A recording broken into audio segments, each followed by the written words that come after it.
So, we are now 3 days into November, and I'm here to shame and motivate you into giving up internet pornography. Sort of do a white pill segment, shall we? Even if you're down bad enough to have already broken the 30-day streak, you can get back on the wagon and break the stranglehold that screen whores have on your attention and your manhood. But many outlets would rather you be enslaved to your passions than being strong, free, and in a healthy relationship. And unfortunately, that's the case for far too many millennials and Gen Zs these days. Let's do some myth busting to fight back against the leftist propaganda against No Nut November, shall we? Because it turns out that if you support it, you're literally Hitler.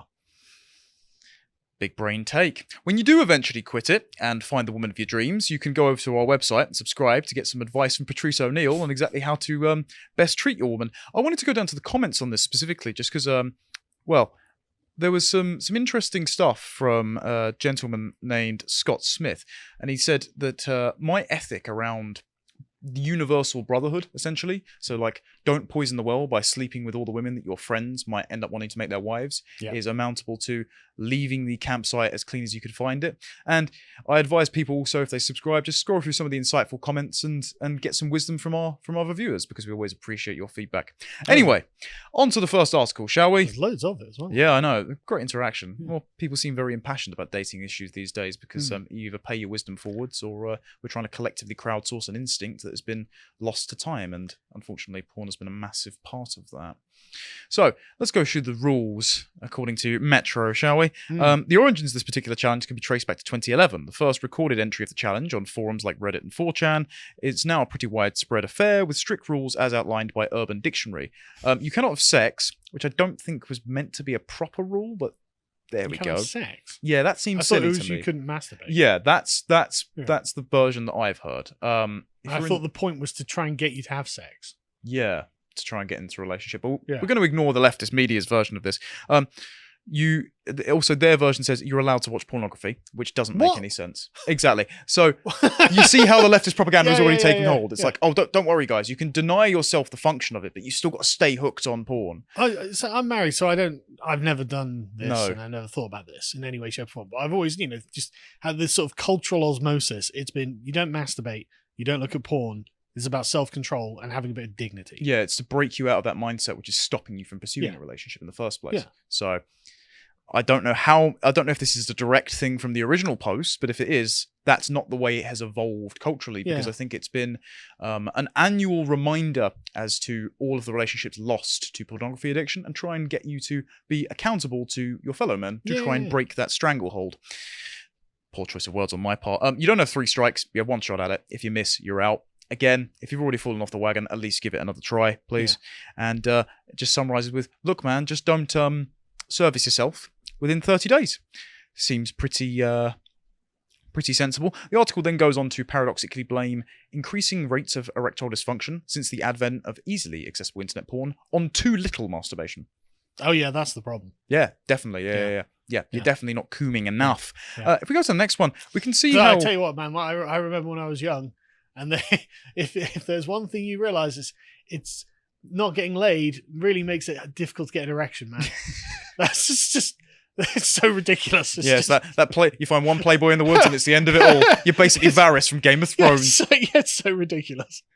What a stupid statement. But like a lot of things in modernity, the best thing to do is to trust scientific experts, of course. And so there's been a lot of articles coming out. This year with this very not childish at all thumbnail, which says that the medical experts, are telling you that No Nut November is actually terrible for you, mainly on the grounds of prostate cancer and things like that. So if you do engage in No Nut November, you're going to get cancer and die. If you don't masturbate all the time, you're going to get cancer, lads. Unironically, this is the argument of multiple articles that I found, unfortunately. So men are missing out on health benefits if they participate in No Nut November this year, according to... a quick side, like you're 23 years old, you're not getting prostate cancer. Don't worry about it. I'm 24 now, I'm too far gone. Yeah.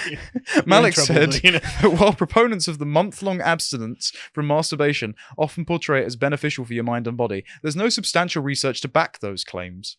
So there's no substantial research to back up the fact that if you aren't a porn addict, you're not you're not somehow mentally and physically better. I don't need substantial research. It came to me in a dream.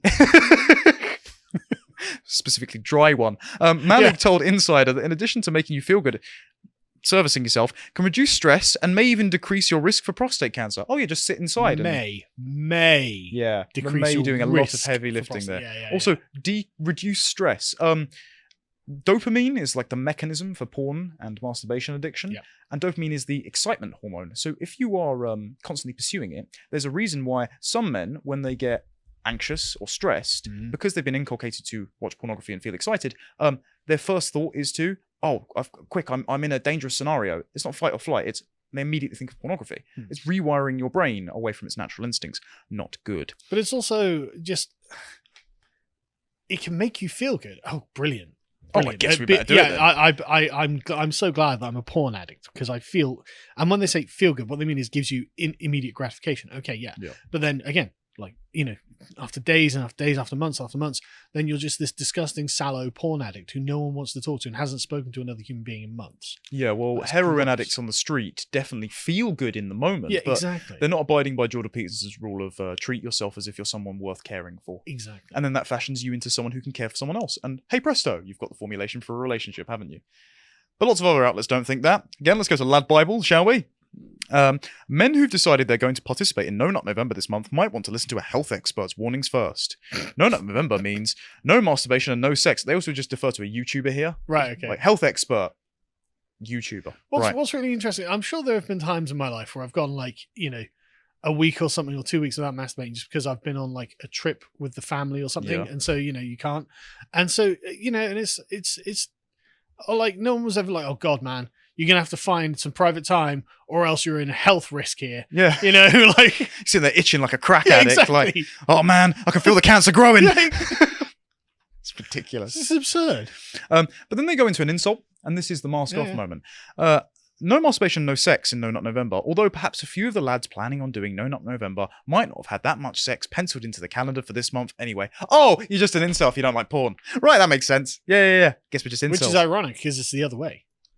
You're actually an incel if you're totally addicted to porn. That's one of the problems. Yeah, I guess women really like it when you support an industry based on child abuse. Abortion. Oh yeah, my wife is always like, "Have you watched your porn today? I'll be disappointed if you haven't watched enough porn today." Strap you in the porn high chair. Exactly. Here comes the porn. Unbelievable. Also, again, it doesn't prohibit sex in committed relationships as far as I know. So. Not really demonizing you. It's just trying to prop the porn industry up. Fear not. To call you an incel. Yeah, right. Well, don't worry. Fear not, fellow incel. Yeah. Married incel. Rejoice, because a Democrat congressional candidate has come out with a solution to the incel problem that can bypass No Nut November.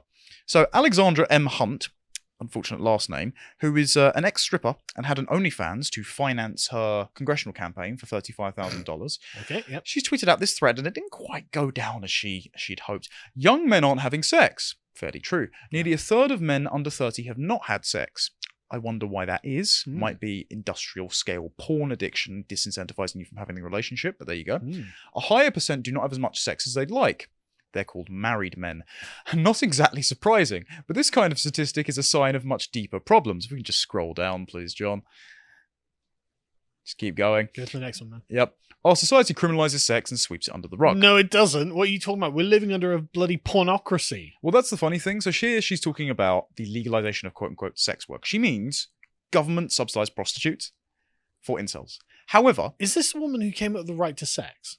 This is literally this tweet thread. Right. I heard about this, and it's like a right to sex is very remarkable because it implies that essentially women are going to be forced to have sex with men at the end of the barrel of a gun, like every other positive right. Like the fantasy doctors. Of The Handmaid's Tale.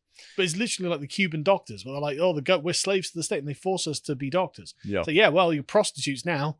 Well, the funny thing is about this though is if she's saying that young men aren't having sex for whatever known reason, and we know that pornography addiction is massively high, and she's saying prostitutes the answer. What is the difference between porn and prostitution? Yeah, it's a camera in the room. So again, prostitution is the only crime where more witnesses means it's less criminal. It's insane. Oh, so the consequences are straightforward. There is more violence. Okay, since platforms like Craigslist were banned from advertising sex, serious violent crimes against all women, not just sex workers, has increased by nearly 1/5. Seems to me correlation versus causation. Yeah. Unless you're saying... I'd like to know how that... The crimes against all women are produced by the fact that you can't pick up prostitutes on Craigslist. Who knew that Craigslist was so vital to preventing women from being assaulted? That's how the suffragettes originally communicated. Yeah. And men do not have sex suffer. I guess they pretty do, based. They are less likely to be a part of the labour force and more likely to experience depression, nihilism, and other mental health issues. Yeah, like being addicted to porn. Good point. Get to work, ladies. Yeah. The #MeToo movement has accomplished so much, and we have to take the next step, normalising having healthy, positive, consensual sex. Well, hang on. Isn't this like Jordan Peterson's enforced monogamy? Yes. This is Except this goes further, because he never said the state should have a role. He said it's cultural forces only, Yeah. which is she's literally saying the government should legalise and possibly subsidise prostitutes for incels. But you could just look back 100 years ago and be like, what was the social solution to the incel question? And it was just getting married when you were quite young. Yeah. That was the answer. Like, traditionalism had already solved all of these problems, and now progressivism has abolished traditionalism. All of these problems are coming back, and you're like, oh, we're going to have to force women to have sex with men. Or we could take a cohort of very vulnerable women, many of whom enter the porn industry because they have child abuse, and make them the sacrificial lambs to a bunch of guys who are addicted to said porn by making them prostitutes. I guess, but she's come to the point, no, that's a problem. So now we have to literally provide an affirmative right to sex. So some women are going to have to literally be conscripted into it. Is there going to be affirmative action, the affirmative right to sex too? Well, you don't need it. It's a slightly different subject. Like the affirmative right to sex is a right. Yeah. So it has to be provided to everyone. Yes, right? but there must be equal representation among sex workers, I'm sure. Well, yes, there could be. I mean, to be fair, you'd have to do representative conscription of sex workers. From If I can't see it, I can't be it. Great point. Decriminalizing sex work, funding sex education, and creating outreach programs that help young people develop sexual habits. So there should be funding for this. Porn. Yeah. We should be moving towards a right to sex. Amazing. People should have sex when they feel they want to. With who? I raised that with my wife. Darling, I should be given sex when I feel I want it. We're going to be in the doghouse when we go home. God, damn, that's a remarkable statement. We need to develop services that meet people's needs without attaching the baggage of shame and criminalization. Isn't this just a justification of rape culture? Yeah. This is basically just saying rampant cheating by married men using brothels. But, I mean, is this not what a rapist thinks? I should be able to have sex when I feel like it. Yep. I shouldn't be shamed or be criminalized. Yep. We need to bring these discussions to the spotlight. Normalizing healthy, positive sex will have too many downstream benefits to list, says the rapist in the docket. We need to move past our history of shame. It's time to bring sex into the light. Oh, God. She does not know what she's asking for here, does she? I like Lord Miles's reply. Excellent that men are waiting till marriage. Epic win. Yeah, it is, yeah. Stay strong, kings. Yeah. No, unironically, but she doesn't even know what she's asking for here. Well, she didn't, and then she did a follow-up tweet because her audience were too happy. As a survivor, I'd never be advocating for sexual assault or forced sex. Has well, anyone you got did. Ben Shapiro on the line here? Because he'll be like, you're forcing me to have sex at the gunpoint. Like, literally, a positive right is ultimately backed by the barrel of a gun. Yep. It's telling where we are as a society that consensual sex isn't assumed when talking about sex. No, that's not what happened. You may have said that in there, but you said we need pathways for people to have sex whenever they want, subsidized by government. But also, I like this. Bodily autonomy is a human right, which includes the right not to have sex. Okay, well, how about the right not to have my tax money taken away from me and given to someone for free? Yeah. Like, it was my bodily autonomy to work, and you're taking my labor away from me against my will. But this is why consent-based morality is not a moral standard. This is exactly the same reason for porn, because women can consent to porn at the time, and when they are very damaged and broken people, when they rehabilitate, years later they cannot get those videos taken off the internet. So sexual consent-based morality doesn't work. Instead, go to sexual disgust instinct. It's an evolutionary instinct. We evolved it for a reason. And just be fairly risk-averse when selecting partners, who you sleep with, and whose time and attention you give to when there are whores on a screen. Returning to prudence. I like it. Yes. But have you considered that not watching porn makes you a misogynist? Too many women in my porn. Hate it. So this woman has said 8 years ago she wrote her first column on sex. Just angrily watching women. Yeah. She's saying, cultural shame around sex happens everywhere, from the construct of sex addiction, a faux diagnosis not supported by the DSM-5, to the anti-porn movement and a pervasive definition of healthy sex rooted in heteronormativity and morality. You see the kind of leftists you're supporting with the porn industry. Yeah. She then trots out the typical points about fascination with your appendages resulting in lowered cortisol, muscle relaxation, and endorphin release among its benefits, whereas abstaining from it can be detrimental to prostate health. And you see, again, all the expertise. Yeah, I'll worry about my prostate. Mounting Don't up. worry about it too much. You'll be fine. So she says, unsurprisingly, No Nut November advocates carefully avoid this, focusing instead on unproven accusations. like the suggestion that frequent masturbation is actually compulsive sexual behavior. But not being a disgusting degenerate is actually good for you. Well, it's unproven, I guess. Yeah. In truth, movements like no nut, no fap don't resolve stress around sex, they create it. Research published in the journal Clinical Psychological Science confirms religious or moral disapproval of pornography, not frequency of porn consumption or masturbation, are the most influential factors in a person determining whether or not they have an addiction or a problem behavior around sex. Yeah, right. I don't believe that. Do you not think that spiritual guidance might have been sought after the fact that they've quit that and they don't want to admit to the fact that they were addicted because it's incredibly shameful, because it's not a nice thing to admit? Frequency of porn consumption and masturbation are not influential factors in a person determining they have an addiction or problem behavior around this subject. Right. So, like you see the 4chan Reddit posts of these guys who's just like, look, I'm addicted. I just can't. All day, every day, I'm masturbating. I just sit at home, unemployed, and I'm depressed. I'm neurotic. I want to kill myself. And it's like, well, I mean, research published here has suggested that your constant masturbation is actually not an influential factor. It is, in fact, Connor saying perhaps you shouldn't do that, gentlemen. It's actually like saying that Mike Lindell only quit crack because he became a Christian, rather than the fact that he recognized crack was destroying his family. Yeah. Not smart. It's unbelievable. So then we reach the apotheosis of this propaganda. Watch porn or you're Hitler. Thanks, Vice. The No Nut November movement, a challenge of orgasm denial, has been co-opted by misogynists and the far right. This year's No Nut November, this was in 2018, but it continues. I know this is a woman doing this as well. Yeah. Isn't that weird? Yeah. It does. Why would you care? Well, I have a theory that a lot of sexual deviant behaviors and body positivity are pushed by women who are engaged in an intersexual competition to take other women out of the pool. Yeah. It's quite conspiratorial, but women do steal a lot of their boyfriends. But I look at this and sort of I think that women are aware of the power that sex has over men. And they're like, well, hang on a second. If these guys are abstaining from sex, then wait, that takes something away from me.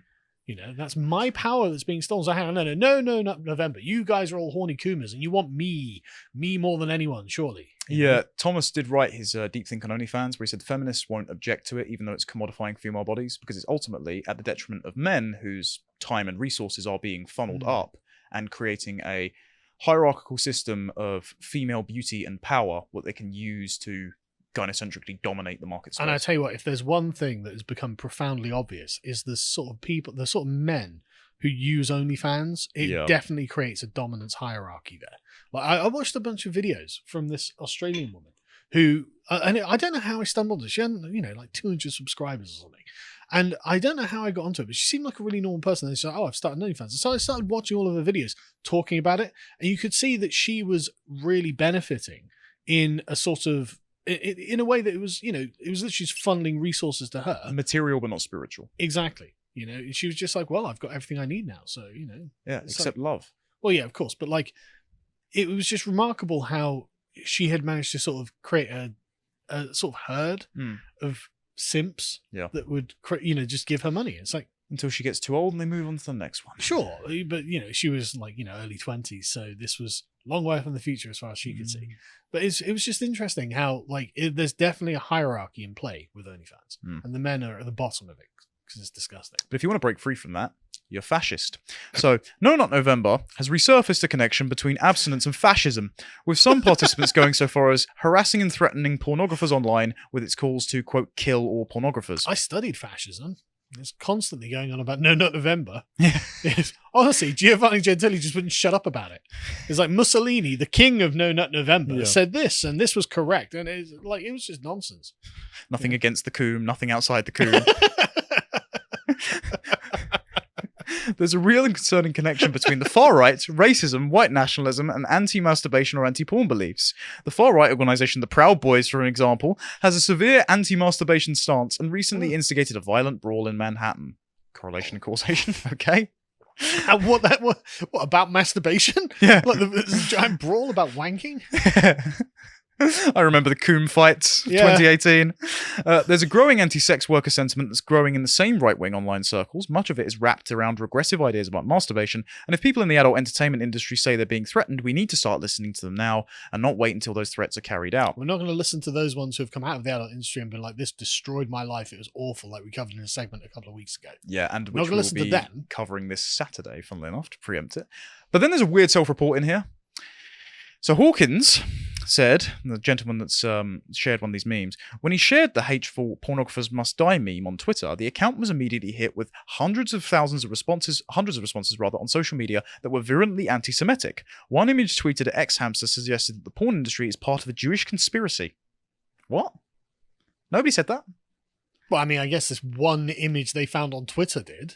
The only other one they did was they said, oh, David Duke said that it's somehow a weapon of war against white people. That's the reach they've had to go to. Right. But who claimed that all Jewish people run the porn industry? Who cares what David Duke thinks? Yeah, exactly. So Vice are apparently saying, if you don't want to touch your pee-pee, you're literally a grand wizard of the KKK. This is literally as far as we've got to go.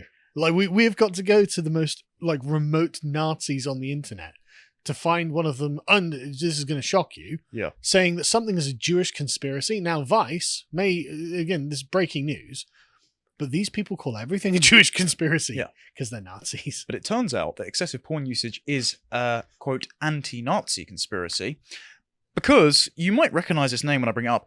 The person that Vice cites as sexual repression being dangerous in this article is a name by the name of Willem Reich. Do you recognize that name? No.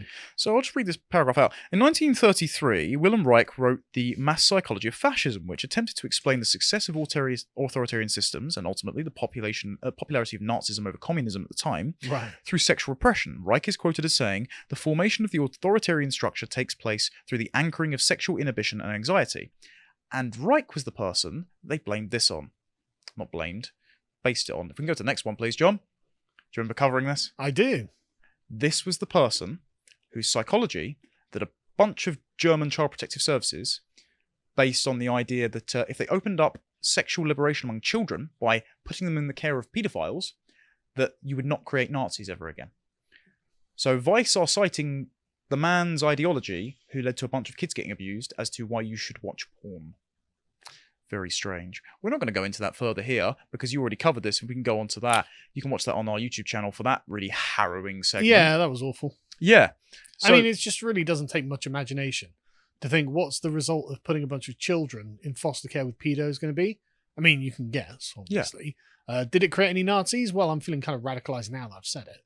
No, I'm joking, obviously. But, like, you know, I don't think that this is a way to deprogram Nazis. No, the Nazis themselves were sexual degenerates as well. So let's not go towards that. I'm just preaching the moderate position, I suppose. But the point is, like, we want to stop creating Nazis. We need to put a bunch of children in the care of pedophiles. So I think you're the problem when you've got to that stage. Yeah. So if you're endorsing pedophilia, and at the same time endorsing porn, perhaps think about if you are a patron of the porn industry, exactly the kind of people that you might be supporting inadvertently with your attention, with your ad revenue, with your direct subsidies if you're on OnlyFans and the like. So instead, I suggest you go and subscribe to us because on Saturday, at the time of releasing, so that's 2 days away, we have the Contemplations tab up here. Saturday, Josh and I will be doing a Contemplations on the psychological, moral, and social effects of pornography on the population. Ooh. We had a pretty good debate for 2 hours, and I'm just on the opinion of just ban the whole thing because it's